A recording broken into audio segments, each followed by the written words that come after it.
A CSIR institution, Council of Scientific and Industrial Research, is a huge body. In fact, ICMR is a part of CSIR. Dr. Shastri, please stay back here. Yeah. Okay. Known for his studies on lung diseases, Agarwal is a senior fellow of DBT Wellcome Trust, the Council of Scientific and Industrial Research, the apex agency of the Government of India for Scientific Research. Awarded him the Shanti Swarup Bhatnagar Prize for Science and Technology, one of the highest Indian science awards for the contribution to medical sciences. He is also recipient of National Bioscience Career for the Career Development of the Department of Biotechnology, which he received in year 2015. He has been earlier working in US for his residency in the Baylor College of Medicine. He is actually a graduate from All India Institute of Medical Sciences. In Baylor College of Medicine, he worked as a fellow of Department of Pulmonary and Critical Care and as assistant professor. In 2004, he enrolled for his doctoral studies at the Vallabhbhai Patel Institute at the University of Delhi, from where he secured a PhD in 2007. His research covers the fields of lung diseases, asthma, and functional diseases issues related to mitochondria. He is credited with establishing a functional link between the three diseases, thereby elucidating how stem cells donated mitochondrial cells to the human lung cells, and that had turned dysfunctional. He heads the lab of respiratory disease biology in IGIB, part of CSIR, and is involved in transnational research on disorders such as obesity, asthma, and diabetes. He received Lady Tata Young Researcher Award in 2010. The same year, he was selected for the Swarna Jayanti Fellowship for the Department of Biotechnology. The Council of Scientific and Industrial Research awarded him the Shanti Swarup Bhatnagar Prize, one of the highest Indian awards in 2014. A year later, he received the National Bioscience Award for Career Development in the year 2015. He is also a recipient of Senior Fellowship of the Wellcome Trust. And his topic for today is Digitalization to Digital Transformation, the Evolving Artificial Intelligence Interface. Digitalization to Digital Transformation, the Evolving AI Interface. Dr. Agarwal, please go ahead.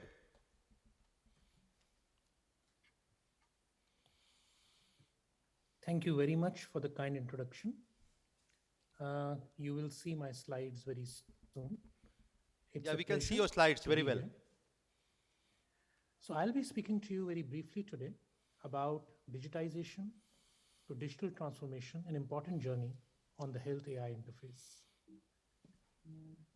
This is a very nice paper from the New England Journal recently, that we may be reaching the limits of the human mind when we look at the future of medicine.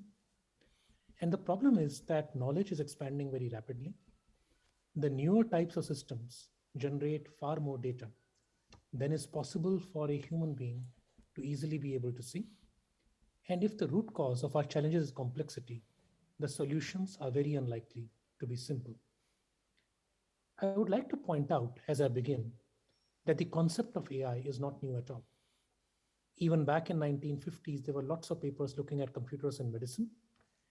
The biggest technique that we hear about, neural networks, deep learning, the basic algorithms came out in 1988 by Yann LeCun. You will see departments used to have big AI and deep learning systems in the 1990s. Yet, the only real major differences we are seeing have been now. Why is that? The reason is that machine learning requires a huge amount of data. It requires a system that generates and uses digital data all the time. It requires significant amount of computing power. And many of us don't realize that the latest iPhone model sitting in your pockets is probably computational wise for calculations more powerful than Deep Blue 2, which beat Garry Kasparov in the 90s. That's how much power you have. In fact, today, an AI-run chess program on your phone will beat pretty much any human player in the world, including grandmasters, if it is running at full capacity. And this was a promise that never quite happened. That back in 1970s, people were talking about computing science replacing the intellectual function of the physician. The challenge in India, when you talk about AI in health, is this. AI in health exists at three different levels of performance.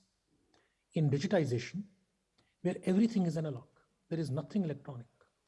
all you will be doing is scanning things, typing things, recording things. There is no genuinely digital data.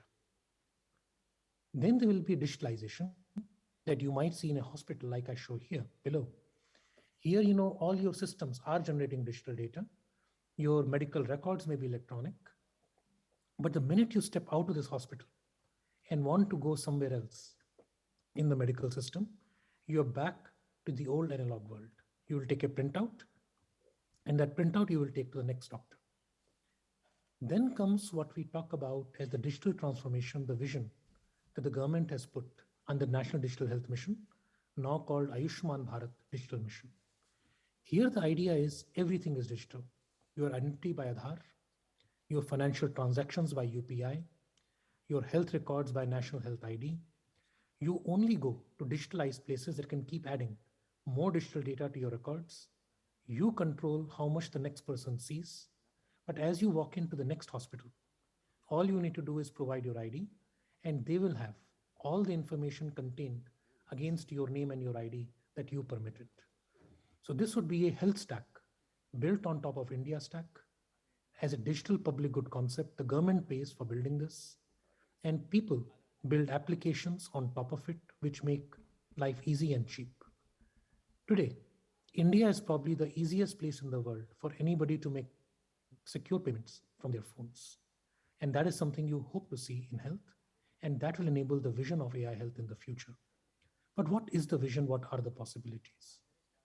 Fundamentally, you can be in 4 types. Supervised learning means you know what the classes are. You can say this person has coronary artery disease, this person does not have it. And the machine learns to classify the way you do. Unsupervised is things where you yourself don't know. And you throw the data into the machine and say, can you tell me who does badly? Semi-supervised, it can be a mixture of both. And reinforcement learning where a decision has to be made, like in a game. After every move, there will be another move, and the object is to win. So in this example would be a patient in an ICU. You want to manage the pressures and the fluids, and every decision will have a consequence, and that consequence will lead to a new decision. That's called policy. Continuous decisions, that's reinforcement learning. This is the easiest example of a simple supervised learning classification of diabetic retinopathy. But the reason I'm showing you the slide is not that. The reason I'm showing you the slide is from a snapshot of the retina, you can tell not only diabetic retinopathy, you can tell age, gender, smoker, BP, CV risk. Now that is something that a human being cannot do. And the standard joke that my ophthalmologist friends say, we know the gender before we start looking into the eyes. But the point remains, I doubt anybody in this room or any of the ophthalmologists for that matter can look at a retinal photograph and say that's male or female. Even down to symptom checkers, even down to initial assistance of lists, there are now programs like ADA. National Health Service in UK was trying them earlier. Very nice reviews. You type your symptoms, your background, it comes out with a list of differential diagnosis for you, along with the probabilities, and advise whether you need to see a doctor. So what about cardiology? Radiology and pathology have clearly, as image-based specialties, done the best at integrating AI. But cardiology too is to some degree image-based. And what you see is that